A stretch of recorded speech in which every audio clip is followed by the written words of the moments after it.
약할 때 강함 대신에 오늘 이 찬양을 듣는데 마음이 얼마나 감동이 있는지. 내가 의지하는 예수, 여러분, 우리가 약할 때는 주님밖에 없습니다. 할렐루야. 주님밖에 없어요. 오늘 그래서 아마 집사님 의도는 잘 모르겠는데 우리가 약하니까 오직 우리가 의지할 일은 주님밖에 없다, 저는 그렇게 들었거든요. 여러분, 우리가 이 땅 위에 살면서 강하고 담대해야 하지만 그러나 약하여질 때가 너무 많아요. 그러나 여러분, 결코 약함 때문에 좌절하거나 낙심하지 마시기를 바랍니다. 약함 때문에 일하실 하나님을 소망하시기를 바랍니다. 그분만 바라보시기를 바랍니다. 여러분, 우리는 이 땅 위에서 살아가면서 하나님께 대한 세 가지의 태도를 보인다. 자주 제가 말씀을 드렸죠. 첫째는 우주 만물을 창조하신 그 하나님의 존재를 믿지 않는 것입니다. 그러니까 무신론자죠. 여러분, 이 세상에는 무신론자들이 참 많습니다. 그 사람들은 주로 설명하기를 모든 것이 우연이다, 그렇게 이야기를 합니다. 대표적인 것이 진화론이 있겠죠. 사람도 우연히 생겨난 존재다 라고 말을 합니다. 그래서 어떤 사람은 말하기를 이 우주상에 우리는 그냥 던져진 존재다 라고 말들을 하고 있습니다. 여러분, 하나님께서는 이 사람들을 비웃으시리로다, 그렇게 말씀합니다. 두 번째는 바다와 육지와 해달 별들을 지으신 위대하신 하나님의 존재를 막연하게 믿는 사람들도 있습니다. 하나님이 있을 수도 있겠지, 그 정도 생각하는 것입니다. 셋째는 우주 만물을 지으신 하나님은 위대하실 뿐만 아니라 우리의 머리카락 하나하나까지 세시며 우리의 안고 섬을 다 아시는 섬세하신 전능하신 하나님이심을 믿고 체험하는 사람입니다. 사랑하는 여러분, 집 한 채도 우연히 혼자서 그냥 생겨날 수가 없지요. 그 집을 설계하고 지은 사람이 있듯이 시계가 아무리 자동 시계라고 해도 이 시계를 설계하고 만들고 이 안에 건전지 같은 것을 집어넣어 가지고 돌아가게 하는 사람이 있듯이 해, 달, 별들을 만드신 창조주 하나님이 계시고 이 지구가 정확하게 24시간 동안에 자전하고 365일 동안에 공전하게 하시는 창조주 하나님이 계십니다. 지구가 태양에 너무 가까워도 생물들이 살 수가 없죠. 태양과 너무 멀어도 다 얼어 죽기에 살아갈 수가 없어요. 지구가 적당한 거리를 유지하면서 태양 주위를 돌기 때문에 오늘 우리가 살아갈 수가 있는 것이죠. 더구나 지구를 공중에 매달아 놓고 끈으로 붙잡아 매지도 않았는데 정확히 공전하게 하시고 자전하게 하시는 하나님의 존재를 부인한다면 그 사람은 바보거나 억지 주장을 하는 사람일 것입니다. 여러분, 지구가 돌아가도 바닷물이 쏟아지지도 않고 사람이 떨어지지도 않는 것이 우연입니까? 그렇지 않아요. 이 모든 것들은 살아계신 하나님께서 창조하시고 운행하시는 것입니다. 그리고 우리 인간을 창조하셨고 우리 성도의 삶을 섭리하시는 것입니다. 시편 14편 1절에 어리석은 자는 그 마음에 이르기를 하나님이 없다 하도다. 저희는 부패하고 소행이 가증하여 선을 행하는 자가 없도다라고 성경은 말씀하고 있습니다. 하나님이 없다라고 생각하는 사람을 부패하고, 따라합시다, 가증하다. 가증하다, 따라합시다, 가증하다. 가증하다 그랬어요. 가증이 뭡니까? 하나님께서 보실 때 하나님의 존재를 부정하고 하나님의 살아계심을 믿지 않는 사람, 어리석은 사람인데 하나님께서 어떻게 보시느냐? 가증한 사람이다. 가증이 뭐죠? 하나님께서 몹시 싫어하는 사람이에요. 구역 물질이 날 정도로 혐오한다, 그렇게 나와 있더라고요. 괘씸한 사람입니다. 지긋지긋하게 보신다. 역겹게 그 사람을 하나님께서 보신다라고 말씀하고 있습니다. 사랑하는 여러분, 하나님의 살아계심을 여러분들은 정말 믿습니까? 그분께서 우리를 사랑하시며 독생자 예수 그리스도를 이 땅에 보내주심을 여러분은 믿으십니까? 그분은 3일 만에 부활하셨고 지금 또 함께 계시며 언젠가 다시 재림하실 재림주이심을 여러분은 믿습니까? 여러분, 믿으시기를 바랍니다. 오늘 본문에 보니까 그런즉 믿음, 소망, 사랑, 이 세 가지는 항상 있을 것인데 그 중에 제일은 사랑이라. 항상 있다는 말은 남아있다, 머물다라고 하는 뜻인데 믿음과 소망과 사랑이 현 세대뿐만 아니라 오는 세대에도 계속해서 지속될 것이라고 하는, 머물러 남아있을 것이라고 하는 사람입니다. 하나님의 살아계심을 확신하는 사람은 이 세 가지의 삶을 살아가는데 오늘 세 가지 다 살펴볼 수 없고 한 가지만 생각하겠습니다. 여러분, 하나님의 살아계심을 확신하는 사람은 그런즉 믿음의 삶을 삽니다. 한번 따라합시다. 믿음의 삶. 여러분, 믿음의 삶을 살아요. 하나님의 살아계심을 확신하고 그분의 사랑을 확신하는 사람은 오직 의인은 믿음으로 말미암아 살리라. 믿음으로 살. 여러분, 성도의 삶은 어떤 삶입니까? 믿음의 삶이에요. 오늘 여러분들께서 이 자리에 나오신 것은 하나님을 믿기 때문입니다. 그리스도를 믿기 때문입니다. 성령님을 믿기 때문입니다. 믿음으로 구원받으셨기에 할렐루야. 저는 여러분이 다 구원의 반열에 있으시기를 축복합니다. 구원의 반열에 있기 때문에 믿음으로 말미암아 구원을 받았기에 여러분이 이 자리에 있는 거예요. 여러분, 우리 성도는 믿음의 삶을 살아가는 것입니다. 마태복음 15장에서는 가나안 여인에게 주님께서 말씀하시기를 내 믿음이 크도다라고 하신 주님이 마태복음 14장에 보면 베드로에게는 믿음이 적은 자여 그렇게 꾸지람을 합니다. 여러분, 베드로가 물 위로 걸어갔지 않습니까? 그런데 예수님을 바라보고 갈 때에는 빠져들어가지 않았죠. 그러나 바람과 파도를 보고 빠져갈 때 주님께서 그 손을 내밀어서 믿음이 적은 자여 왜 의심하였느냐 하시고 그 베드로를 배에 태우지요. 여러분, 근데 이 말씀의 앞부분에 보면 예수님께서 굶주린 수천의 사람들에게 먹을 것 주신 사건이 나와요. 오병이어 사건이 나오잖아요. 예? 여러분, 떡과 물고기를 먹은 사람들은 감격과 흥분 속에서 예수님을 왕으로 삼자, 저 예수님을 왕으로 삼으면 우리 먹고 사는 거 편하겠다, 그렇게 생각하고 예수님을 왕으로 삼고자 했습니다. 그런 가운데 제자들도 사람들의 소요에 휩쓸려 버리게 됩니다. 예수님은 무리와 제자들을 먼저 보내시고 무태 홀로 남아서 하나님께 기도하셨습니다. 여러분 잘 아시다시피 우리 주님은 중요한 순간마다 정말 고비마다 많은 기도가 있었음을 봅니다. 여러분도 믿음으로 살기 원하고 하나님의 특별한 도움이 필요하다면 깊은 기도의 시간, 예수님께서 그러하셨던 것처럼 이 9월 한 달 동안에는 정말 이제는 좀 시원해지고 있는데 하나님 앞에 기도의 힘을 쓰시기를 바랍니다. 기도하는 삶을 사시기를 바랍니다. 제자들이 호수에서 바람과 파도로 어려움을 당하고 있음을 주님께서 아셨습니다. 예수님은 그래서 고난 당하는 제자들을 돕기 위해서 물 위로 걸어서 그들에게 가까이 가셨습니다. 그리고 안심하라, 내니 두려워 말라.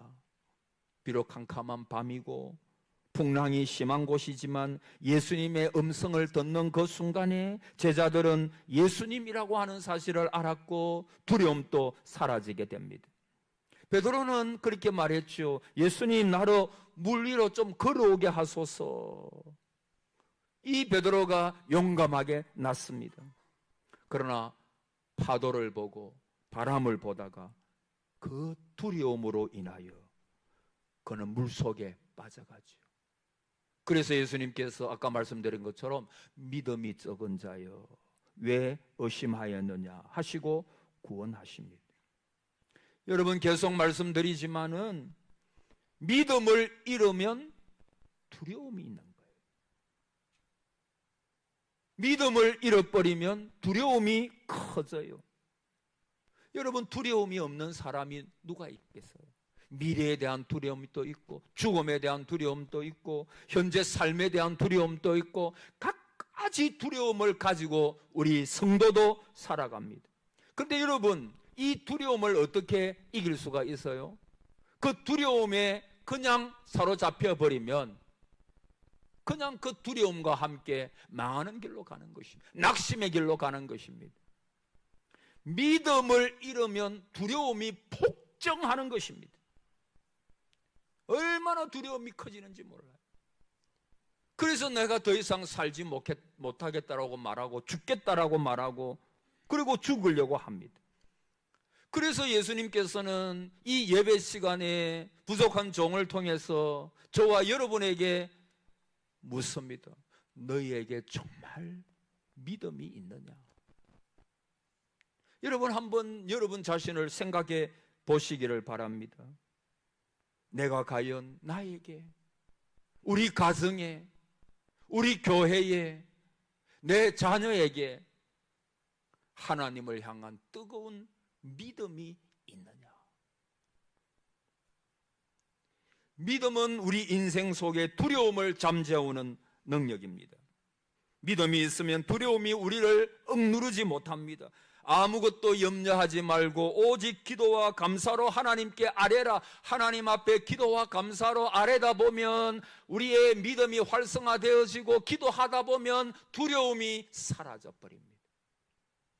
사실 이 시대는 불안의 시대예요. 염려의 시대입니다. 그래서 얼마나 많은 사람들이 이 불안과 염려와 두려움 때문에 망해가는지 몰라요. 여러분, 토마스 데이번포트의 관심의 경제학이라고 하는 책이 있습니다. 논리가 간단합니다. 인간 개개인에게 그 양은 한정되어 있다는 것입니다. 인간의 관심의 총량이 한정되어 있기 때문에 새로운 관심을 습득하려고 하면 기존의 관심을 없애야 한다는 것입니다. 아니면 내 속에 어떤 내가 인간이 사람이 한 사람이 가질 수 있는 그 모든 것의 총량이 가득 차버리면 다른 어떤 것도 새로운 것이 있어도 그것을 내가 받아들일 수가 없다는 거예요. 옛날 어떤 정보나 어떤 마음으로 가득 채워져 있으면 새 정보를 받아들일 수가 없습니다. 왜? 그 관심의 총량이 사람마다 다 제한적이기 때문에 그렇습니다. 그래서 관심이 꽉 차면 내보내야 합니다. 그래야 새로운 것을 받아들일 수가 있죠. 여러분, 절망과 풍랑의 순간에 예수님께 관심을 가지면 풍랑이 안 보여요. 그런데 여러분이 인생을 살아가시면서 어떤 일을 만날 때 거기에 매몰되어 가지고 하나님께서 주시는 마음은 결코 두려움이 아니거든요. 두려움은 누가 주는 걸까요? 마귀가 주는 것입니다. 하나님께서 주시는 것이 아니에요. 그래서 여러분, 이 두려움에 사로잡혀 버리면 이 두려움이 내 모든 사람이 가질 수 있는 그 총량, 관심의 총량으로 이 두려움이 가득 차버리면 아무리 목사가 말씀을 전해도 주님께서 말씀을 하셔도 저는 그렇게 했어요. 예수님께서 직접 여기에 오셔가지고 여러분에게 말씀을 전한다고 해도 여러분이 낙심 속에서 그거에 사로잡혀가지고 두려움에 사로잡혀가지고 거기에 매몰되어 있으면 결코 여러분은 거기에서 헤어나올 수가 없어요. 여러분, 외롭고 힘들고 어려울 때 문제만 묵상하면 절망하게 될 것이고 죽게 될 겁니다. 그때 믿음이 필요합니다. 믿음은 두려움을 잠재우는 하나님께서 주시는 능력입니다. 여러분, 성도는 어떤 삶을 살아야 할까요? 어떤 순간 가운데서도 믿음의 삶을 살아가야 합니다. 믿음의 주요 또 온전케 하시는 이인 예수를 바라보자 그랬어요. 여러분, 믿음으로 보는 삶을 살아가고 있습니까? 여러분, 옛날 여러분이 잘 아시는 대로 그 알래스카라고 하는, 지금은 미국 땅이죠. 그 땅이 있잖아요. 아주 강할하고 또 얼어붙은 동토였습니다. 그런데 1867년에 소련이 이 땅을 미국에 팔았죠. 그 720만 불이라고 하는 아주 헐값을 주고 팔았습니다. 그 뒤에 소련과 러시아가 얼마나 후회했는지 모릅니다. 여러분, 그 알래스카에는 가스와 기름과 또 각종 지하 자원이 아주 많고 또 군사로서 요충지입니다. 근데 그때의 소련이 100년 앞을 보지 못한 거예요. 그 땅이 동토 얼음 땅이고 또 국경을 지키자고 하니까 또 군사를 많이 보내야 되니까 그게 귀찮았던 것입니다. 오늘날에 와서 보니까 땅속 깊이를 보지 못했습니다.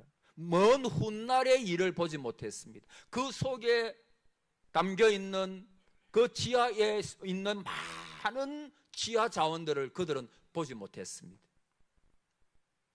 여러분, 실로 본다는 것은 굉장히 중요한 문제입니다. 어떻게 보느냐, 어떻게 보여지느냐, 그리고 어떻게 보고 행동하느냐, 이것이 너무너무 중요합니다. 어떻게 보느냐, 그것은 개인과 나라의 운명이 바뀔 정도로 바뀌어버립니다. 여러분, 사람은 보통 뭘 볼 때 첫째는 물질적인 것을 통해서 모든 것을 봅니다. 육적으로만 보는 거죠. 보이는 대로만 봅니다. 그 속에 있는 참된 의미를 모르고 그냥 육적인 눈으로, 보이는 눈으로만 그냥 보는 것입니다. 두 번째는 이성적으로 봅니다. 이것은 합리적으로, 논리적으로 봅니다. 내 작은 지식을 동원해. 근데 여러분, 내 작은 지식 그것이 틀릴 가능성이 참 많습니다. 내가 다 모르는데 어떻게 내 어떤 이성, 내 논리로만 모든 것을 보겠습니까?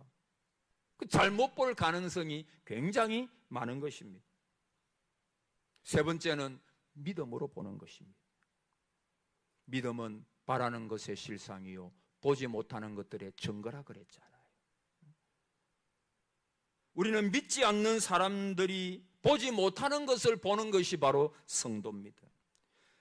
믿지 않는 사람들이 듣지 못하는 음성을 듣는 분들이 바로 저와 여러분입니다. 그래서 하나님의 사역을 봅니다. 하나님의 공의를 봅니다. 하나님의 진노를 봅니다. 하나님의 심판을 봅니다. 하나님의 구원을 봅니다. 그 하나님의 구원 속에 있는 하나님의 놀라운 사랑을 보는 눈이 성도에게 있습니다. 왜냐하면 믿음이 있기 때문입니다. 왜 믿지 않는 사람들이 하나님의 진노를 계속해서 샀습니까? 이 눈이 없기 때문입니다. 하나님의 진노의 무서움을 모르기 때문에 함부로 하나님을 대하고 함부로 인생을 살며 하나님을 대적하는 무리들이 얼마나 많이 있는지 모릅니다. 여러분, 출애굽 시에 10가지 재앙으로 이스라엘 백성들이 이제 애굽에서 나오게 되었죠.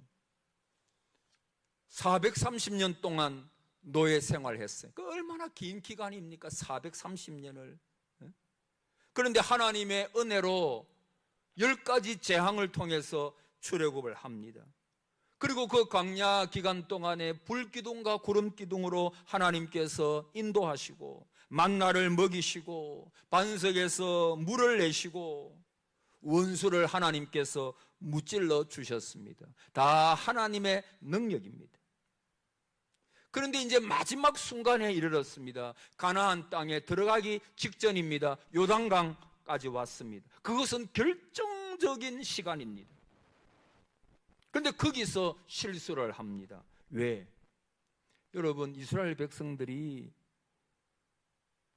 자기들의 힘과 능력으로 거기까지 왔습니까? 왜 12명의 정탐꾼을 세워가지고 가나안에 보내야 합니까?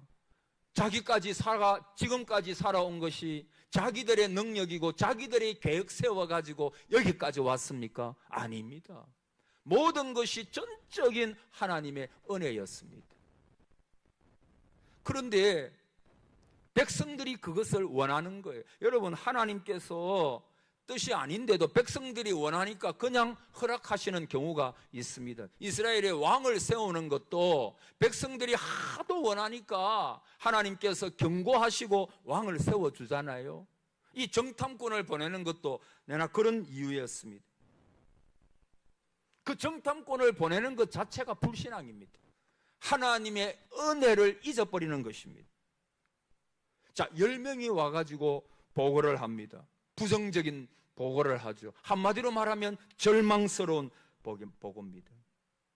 믿음이 없으니까 모든 것이 그냥 절망으로 다가온 거예요. 우리는 저들을 보기에 메뚜기와 같다 그랬죠.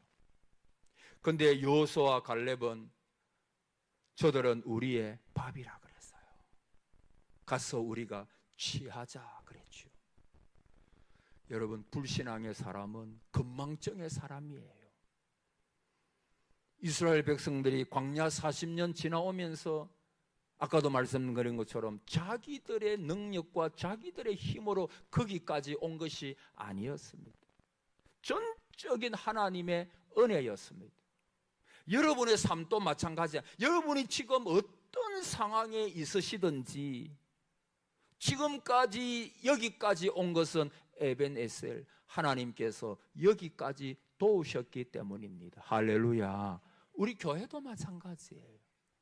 수많은 어려움이 있었지만 오늘 여기까지 오게 된 것은 하나님의 은혜였습니다. 그러므로 우리는 하나님의 무조건적인 놀라운 은혜와 사랑에 기댈 수밖에 없는 것입니다. 이 불신앙의 사람들, 하나님께서 지금까지 인도하셨던 그 모든 것을 잃어버렸습니다. 단 두 사람만 하나님의 은혜를 기억하는 것입니다. 하나님이 우리와 함께 하시면, 하나님이 우리와 함께 하시니 우리는 능히 그 땅을 취할 수가 있다라고 하는 믿음을 이 두 사람은 보이는 것입니다. 사랑하는 여러분, 오늘 저와 여러분이 왜 예배에 나오셨습니까? 하나님을 바라보기 위하여. 왜 찬송하고 기도하고 하나님 앞에 나아갑니까? 오직 하나님을 바라보고자 하는 마음으로 나온 것입니다. 그래서 예배는 하나님을 바라보는 것입니다. 무엇으로? 믿음으로 바라보는 것입니다.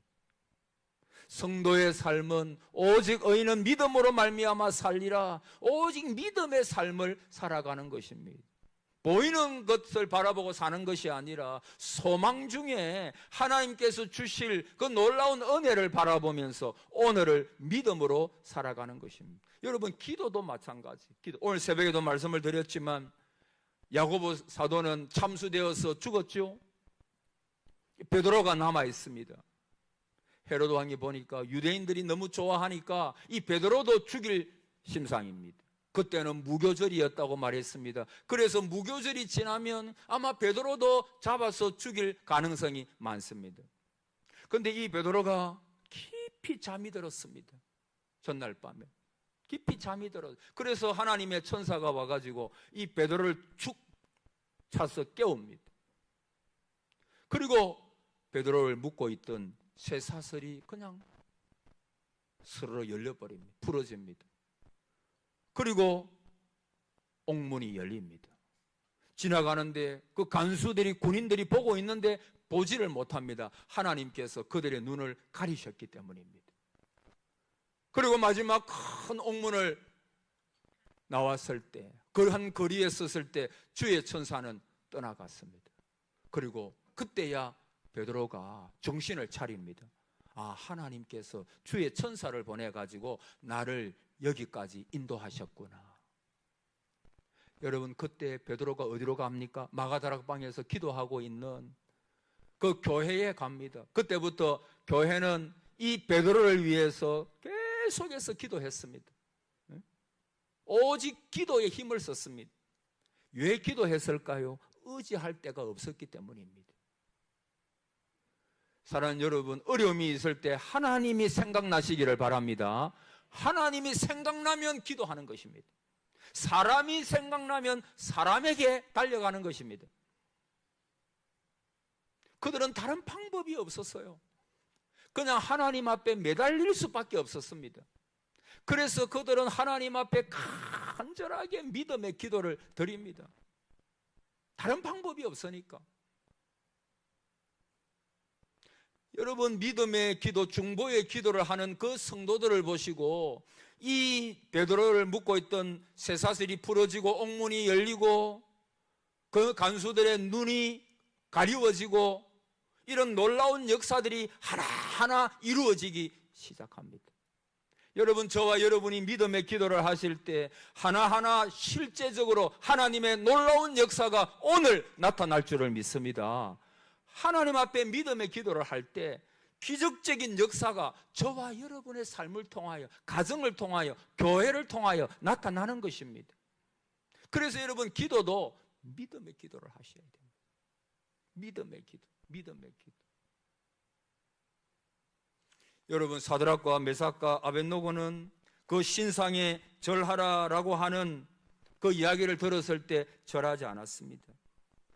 극렬히 타는 불불에 너들 던져 넣겠다라고 또 이야기했을 때, 그러나 세 사람은 그 마지막 기회도 받아들이지 않고 죽어도 하나님만을 섬기겠다고 합니다. 결국 세 사람은 불불 속에 던짐을 받았지요. 그러나 하나님께서 그들을 보호하셨습니다. 그들은 하나님이 살아계시면 어떻게 이런 일을 만나게 하나 원망하지 않았습니다. 그들은 죽어도 하나님만을 섬기는 믿음을 포기하지 아니하고 그분만 섬기는 신앙, 그것을 고수했습니다. 사랑하는 성도 여러분, 오늘 교회에 나와서는 믿음의 삶을 내가 살겠다고 하고 세상에 나가서는 세상의 논리를 따라서 살아가는 삶은, 그것은 결국에 나중에 보면 불신앙의 선택을 하게 될 것입니다. 우리 신앙인은 전폭적인 믿음의 삶을 살아가야 합니다. 오직 여호와 하나님, 오직 주님, 오직 믿음의 삶. 그래서 사랑하는 여러분, 어떤 일을 만나도 믿음을 선택하시기를 바랍니다. 죽어도 믿음을 선택하시기를 바랍니다. 믿음의 삶을 고수하시기를 바랍니다. 그럴 때 그 믿음을 통하여 하나님께서 역사하시는 것입니다. 너 믿음이 너를 구원하였다, 주님께서 말씀하시는 것입니다. 여러분, 이 말세지마를 당한 때 오직 저와 여러분이 믿음으로 살아서 하나님께서 주시는 놀라운 믿음의 복, 믿음의 축복, 믿음의 결과를 보고 하나님 앞에 영광을 돌려드리는 우리 모두가 다 되시기를 주의 이름으로 축복합니다. 아멘.